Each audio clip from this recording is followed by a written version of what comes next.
The year is 2026. For the last few years, we've treated artificial intelligence like a shiny new tool in the shed, a way to write emails faster or code with less friction. The honeymoon is over though, and it's a cliched line because we've read it and heard it so many times in so many presentations and seen it in a lot of news articles. And we can say that the great integration has begun because we're no longer talking about if AI will change your business. And we've had a couple of episodes that certainly dive into how it will change your business.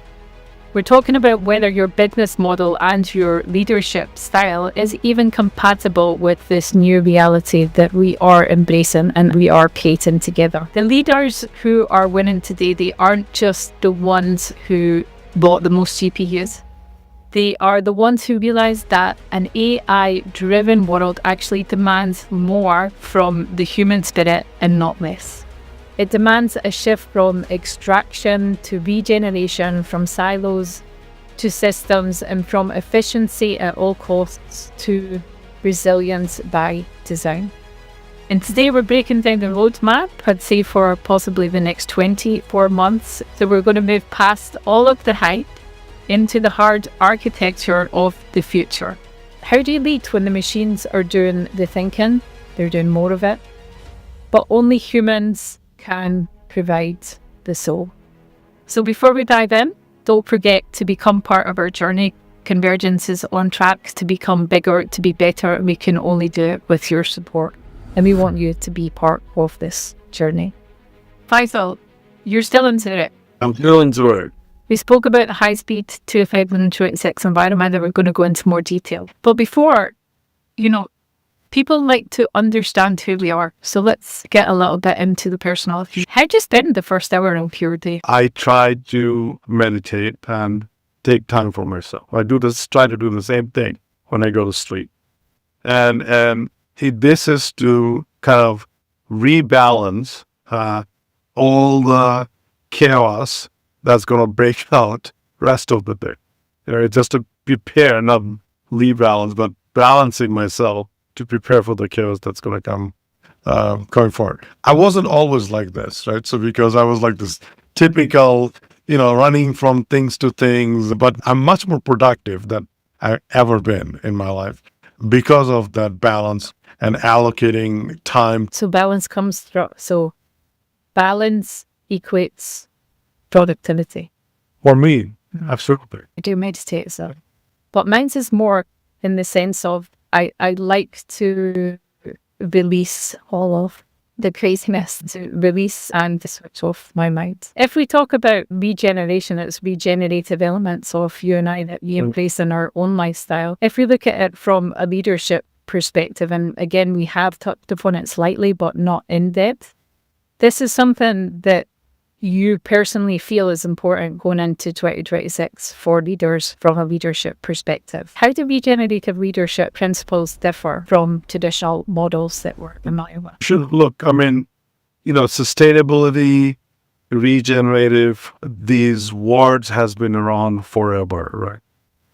And we mostly talked about those things in the context of preservation of the planet, the ecosystem, the climate, etc., etc.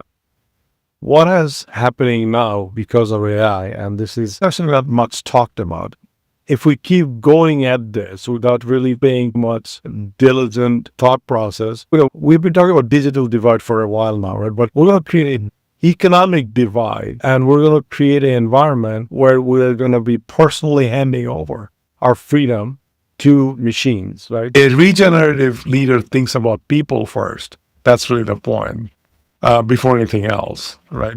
Human first. That means that every decision you make, we're talking about boundaries and restraining, right? And that philosophy is what next generation leadership should.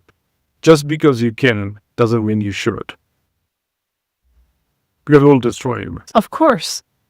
And I see definitely the value where leaders are encouraged to move beyond the extractive models that only focus on the short term. Yeah. but you have the possibility to adopt what you're highlighting as these regenerative principles. Yeah. But one thing that I see motioning in a counter direction, and it actually comes from last week we were at the World Economic Forum. We heard in various conversations the direction that the world is going in, and this is very much an opposite direction.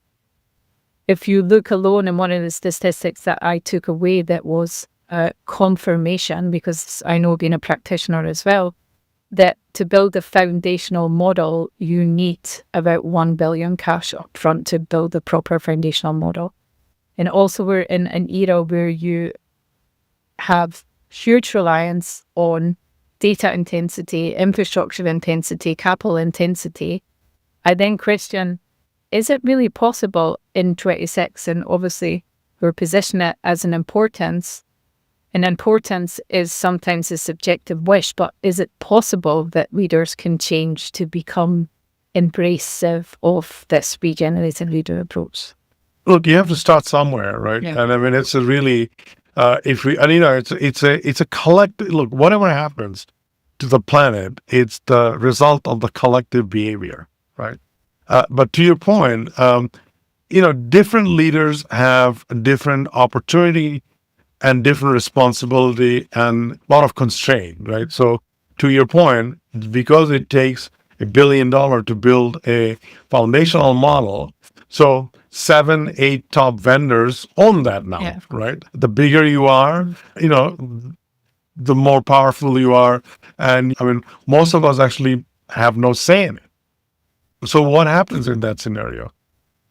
What happens in that scenario is that those 8 or 9 top vendor and the leaders of those vendor organization is going to be not solely, but hugely responsible where the world goes. And We've not seen this responsibility, and I don't want to go into a rant about X and Elon Musk, but we've not seen this responsibility. And one thing that I did favor that we saw recently in America is a prominent celebrity, Paris Hilton, who was speaking up against that and supporting the Defiance Act, sure. because it's not okay to build a foundational model that does not have guardrails, that does not support the vulnerable, that does not support children, that does not support the important elements of what technology should not develop into.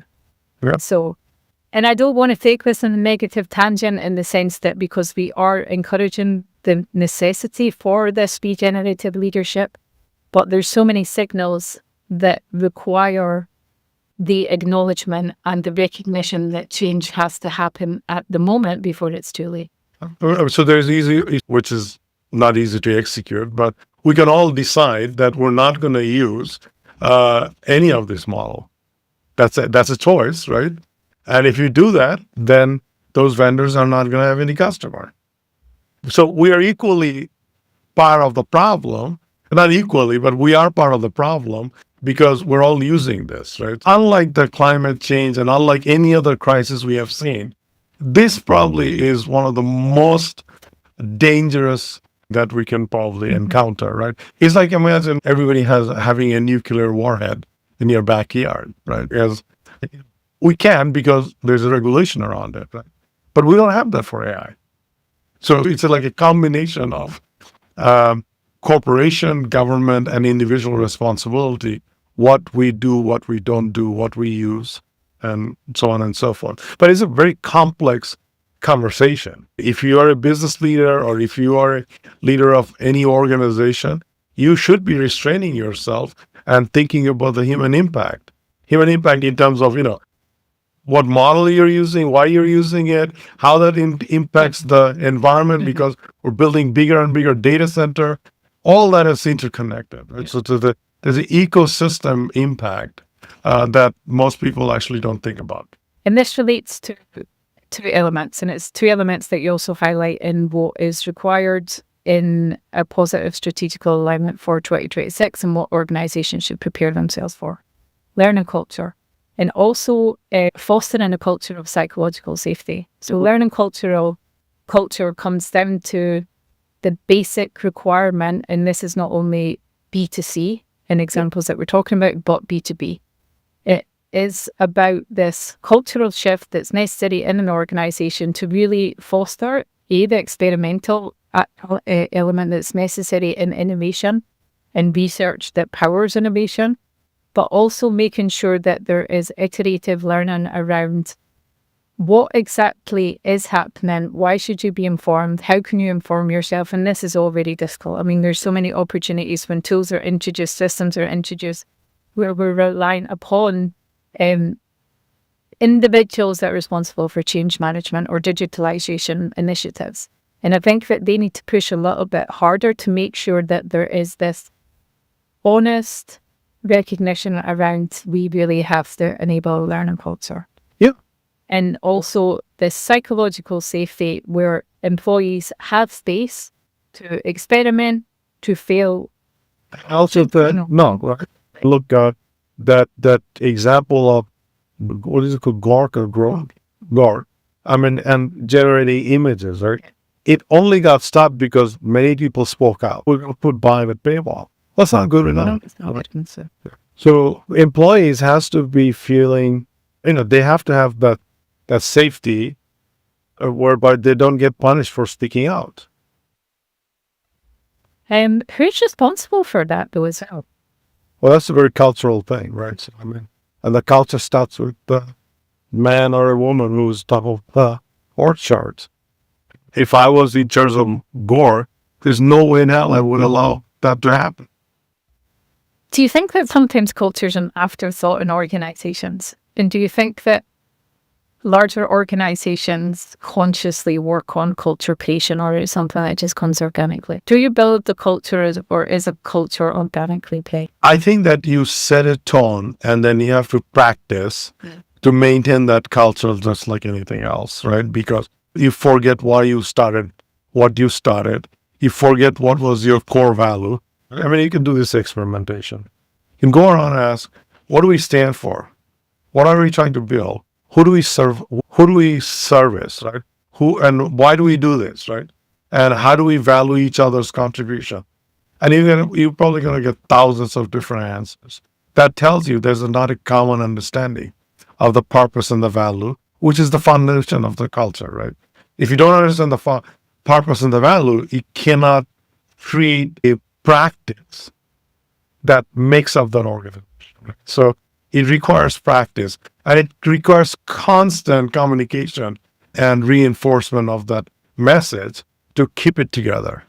And also more of this like systems thinking approach, like this cultivation systems thinking, because it is not only the technology that's integrated from an AI integrated perspective, but as you're talking about, there has to be this interconnection where decisions are made, communicated, that there's this constant support of positive cultural development around the change that is happening because of technology. One of the elements of a good culture is that we're not just a learning organization, but we're highly collaborative, right? Okay, what does that mean? So formal collaboration happens when you have a actual management system in place where you are collecting the ideas from rank and files, and the rank and file has a transparency how that idea fits into the overall strategy of the organization. And that creates that repeatable process of a collaboration. And that collaboration is transparent, right? So, and why that's important is because if you had a core value and you have a core purpose, you can see how your collaborative process moving that core value and purpose. If you don't have that, then you cannot do that, right? So then that's why it starts to derail. Then that's where it gets started to derail, but it's also all the misalignment starts happening. A group one doesn't know what the group two does. It's a complete mess of them. Right. It really is. So before we end this, we're going to go full circle on this episode. Sometimes there's a lot of noise, there's a lot of digital noise. And again, it's like this systems thinking almost in your own heads becomes overwhelming. What's the one hobby that really grounds you back to the physical world? I think it's when I go outside, because I'm very lucky to have a Japanese garden outside of my, in my home. I have like a Japanese hot tub, and so I try to go there almost every morning, which is not possible because I'm traveling or whatever. That's me connecting with the universe, if I can use that word, and it has nothing to do with AI or technology or anything. It's like really like connecting with art, and that is really connecting with the universe and connecting with the power that you don't understand, right? The energy and the feelings that are unexplainable, but it exists, right? So that's kind of my way of grounding that. And then we really don't mean much because we're such a small particle in a big system. A big system. And what do you do? There's a lot of things I do that have changed over the years, but one thing that I find more grounding in is just watching my child. I think that it's trying to look at the world from a different perspective and learning not to care as much. Yeah. So thank you for being in Zurich once again. Yeah, and thanks to everyone who's listened and joined this particular episode and journey with us. Thanks for another great conversation. Thank you.